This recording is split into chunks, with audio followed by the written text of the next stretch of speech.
علیکم ګرانو مینوالو، امید لرم چې تاسو ټول به روغ جوړ وئ او د ژوند په مازو کې به وئ.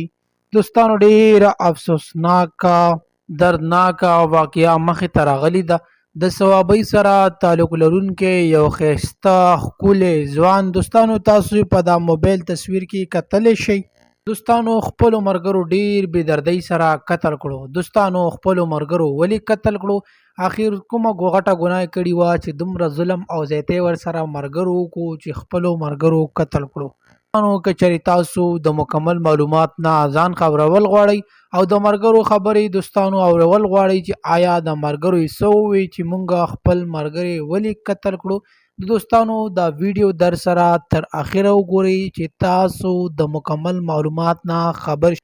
دوستانو ویډیو کتو نه مخکې که تاسو زمونږ په دې چینل کې نوي وئ نو زمونږ د چینل مخه در سره ضرور سبسکرایب کړئ چې زمونږ کومې نوې ویډیوګانې راځي چې هغه تاسو ته په اسانۍ سره در رسي او دې سره د ټلۍ نشانه مو چې تاسو د تازه معلومات نه زر تر زره خبرېږئ.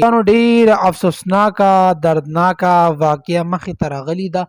د ثوابۍ سره تعلق لرونکی ښایسته ښکلی د 18 کالو ځوان خپلو ملګرو ډېر بې دردۍ سره قتل کړو.